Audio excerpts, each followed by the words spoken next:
Gipangindahay nga ikaduhang pump boat na tuman pinaagi sa ECD.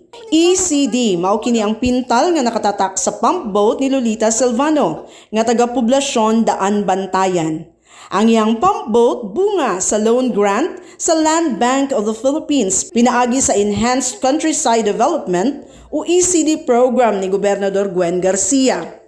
Tuyo nining maong programa nga matabangan ang sektor sa agrikultura, labi na gyud kadtong apektado sa mga pagpamigot atol sa pandemya ug kadtong nahiagom sa kabangis ni Bagyong Odette. Mipadayag si Lolita sa hinungdan nganong nang loan siya pinaagi sa ECD bisan doon na siya ikaraang pump boat.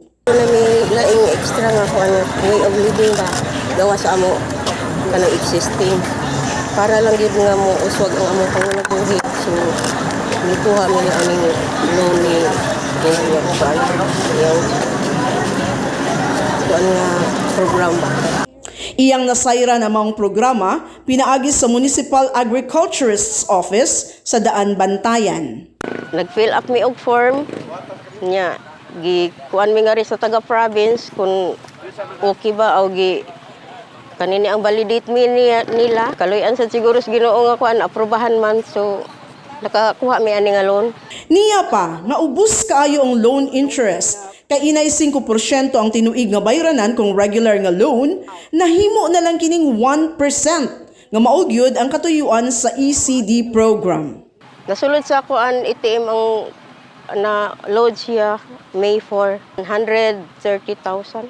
So muna nang among gikuhaan sa kuan amo nang gidivide sa kanang mga materials nga gikinahanglan sa among pagpanagat sama ng pukot, mga PC, makina nga para mo kuan siya niya ang kuang anak kami na lang nagkuan sa counterpart. Samtang ang pump boat nga kata sa ECD, Kami na mutaod sa kanini ang ihi, makina, timon, pukot nga among i-plaster din ha, PC, ug kanang mga uban pang materialis nga amo gamiton sa pagpanagat. Nagpasalamat jud kay kog dako nga naka-apply mi ni ani nga loan sa ECD. Kay usa ni sa dako gyud kay nga makatabang sa among panginabuhi. Ug kang Governor Gwen, salamat kay Gob. Eleanor Valeros, Balita sa Sugbo.